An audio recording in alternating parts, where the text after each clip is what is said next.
보통 교정실에서 교정을 한다는 것은 서브럭세이션, 아탈구를 지칭하는 경우가 대부분입니다.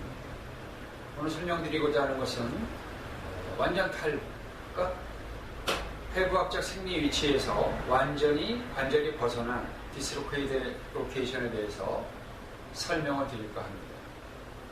얼마 전에 UFC 페더급 챔피언전에서 정찬성 선수와 조지 알도 선수와의 경기 아쉬웠습니다. 초반에는 조금 불리했지만 점점 갈수록 우리 정 선수가 유리해서 이 상태로 가면은 챔피언을 딸 수 있겠다 생각했는데 정말 중간에 팔이 빠지면서 경기를 포기해야 됐던 순간이 아직도 아쉬움으로 있습니다. 그 원인이 습관성 탈구에 의한 것이 아닌가 이렇게 생각을 해봅니다. 숄더 디스로케이션은 외전 상태에서 많이 발생을 합니다. 이런 상태에서 강하게 끌림을 당한다든가 또는 공을 던진다든가 테니스에서 서브를 매기는 동작 이럴 때 탈구가 발생이 된다는 것이죠. 상안골두가 탈구가 된다는 것은 이 글레노이드를 옆면에서 보면 이렇게 원이 되어 있겠죠. 이 제일 가장자리에 이 부분을 설명하는 거죠. 이 부분이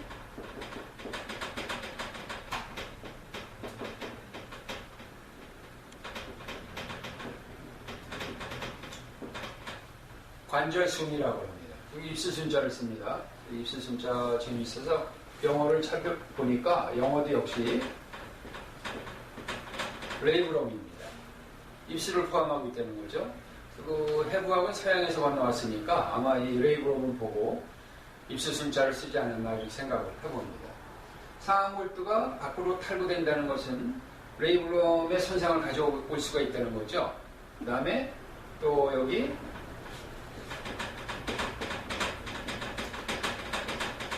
바이세스 머슬 중에 롱 헤드 텐던이 또 손상당할 수도 있겠고요.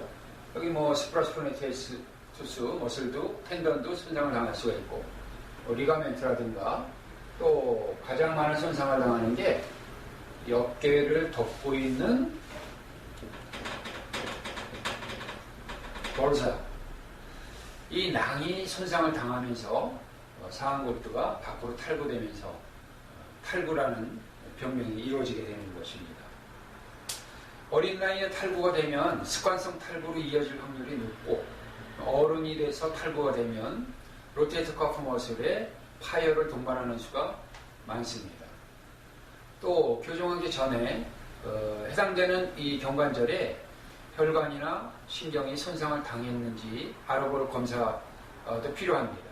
요골동맥의 맥박이라든가 또는 손가락의 근력이라든가 또 감각마비 등이 있는가를 살펴볼 필요성이 있습니다. 그래서 습관성 탈구에 의한 그런 경우가 아니고 사고에 의한 외상성 숄더 디스로케이션이라고 그러면은 교정하기 전에 반드시 엑스레이나 MRI 등으로 확인을 해보고 교정을 해야 되는 것입니다. 교정 방법은 몇 가지가 있는데 환자의 자세에 따라서 시팅이라든가 플론, 스파인 등으로 나눠질 수가 있습니다. 환자의 어떤 자세이든 간에 교정하는 방법만 알면은 그대로 적용이 가능한 것입니다. 교정 방법은 팔을 인터널 로테이션 시키면서 트랙션 시켜주는 것입니다. 각각의 특징을 한번 살펴보도록 하겠습니다.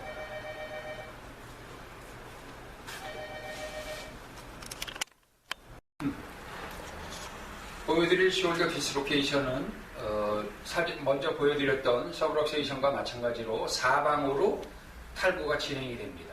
오늘 보여드릴 것은 가장 많이 발생이 되는 전방 탈구 교정법을 보여드릴까 합니다.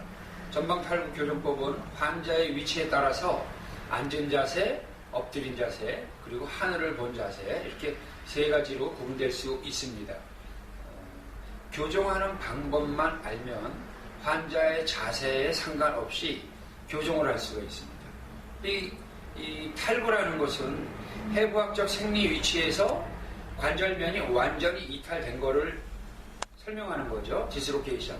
아탈구와는 전혀 다릅니다. 아탈구는 어느 정도 부분적으로 걸쳐 있어서 빠른 힘과 빠른 스피드로 교정을 하는, 복구하는 게 목적인데, 하는 게 방법이지만, 디스로케이션은 완전히 벗어나 있어서, 벗어나서 주변에 있는 인대 리가멘트나 이런 텐던이 강하게 끌어당기고 있기 때문에 빠른 속력으로 들어갈 수 있는 게 아닙니다. 천천히 연부 조직을 이완시켜서 다시 그 제자리로 들어가게끔 유도하는 것이 디스로케이션의 교정 방법입니다.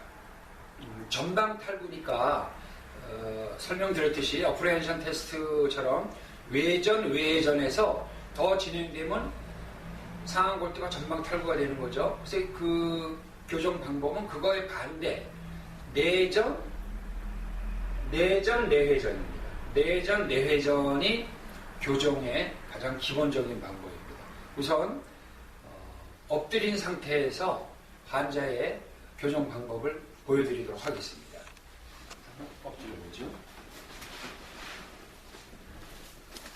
가장 환자의 복구 방법 중 가장 많이 쓰이는 방법 중에 하나입니다. 왜냐하면 환자의 팔의 무게를, 중력을 이용해서, 팔의 무게를 이용해서 자연적으로 트랙션, 견인 효과가 있기 때문에 이 방법을 많이 이용들 합니다. 설명드린 대로 내전, 내회전이 교정의 핵심 방법입니다. 잡아서 내전, 이게 지금 내전이 된 거죠. 이렇게 내전, 내회전 하고 트랙션입니다. 이 견인하는 방법이 적당한 압력으로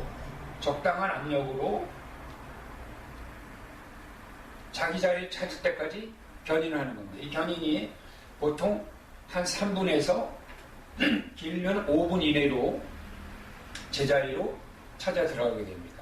이렇게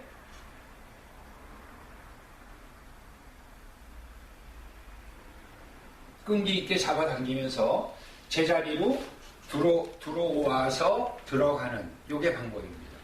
하늘을 보고 누워보시죠.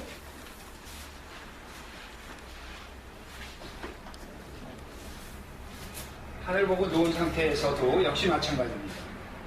내전, 내회전인데 동일합니다. 이 내전, 내회전 상태에서 적당한 압력으로 잡아당기는 겁니다. 그래서 자기 자리로 들어갈 때까지 복구시키는 것이죠. 이렇게 하는데 예전에 그 춘하의 오래된 고문서에 보면은 여기다 발을 이렇게 집어넣고 이렇게 하는 방법도 그림에 있습니다. 물론 이 발을 여기다가 넣어서 하는 방법이 지금도 그렇게 시행하는 사람들도 있습니다. 그러나 그런 경우는 드물고 내전, 내회전 상태에서 적당한 압력으로 제자리에 들어갈 때까지 당기고 있으면 한 3분에서 5분 내에 제자리로 들어가게 되어 있습니다. 이거는 앉은 자세에서 하는 걸 보여드리도록 하겠습니다. 역시 앉은 것도 아까 누워있는 것과 같이 내전, 내회전 해서 당기는 것도 있지만 환자의 팔을 조심스럽게, 저를 좀 보죠. 조심스럽게 치료사의 어깨에 얹게 하고 그 다음에 견봉 부위를 척지하면서 주관절로 주동수로 잡아당기는 겁니다. 이런 식으로 이것도 동일한 압력으로 잡아당기면서 탈구된 관절이 제자리에 돌아올 때까지 당기는 방법입니다. 물론 이렇게 두 손으로 당겨야 됩니다. 또 이런 근육을 적당히 만져주면서 이완을 더 유도할 수도 있는 방법이 있습니다. 이렇게 앉아서 하는 방법도 있습니다. 탈구와 아탈구는 교정 방법이 전혀 다른 거, 교정할 때는 강하게 힘을 준다거나 그럴 수는 없습니다. 설명드리지만 탈구, 아탈구를 교정하기 전에는 특히 사고에 의해서 복구를 하러 오신 분들은 무작정 교정하면 안 됩니다. 신경이 끊어졌을 수도 있고 눌렸을 수도 있고 또 혈관도 파열됐을 수도 있기 때문에 반드시 정밀검사하고 그 다음에 교정 행위로 들어가는 것이 올바른 행위입니다. 오늘 탈구를 보여드렸습니다.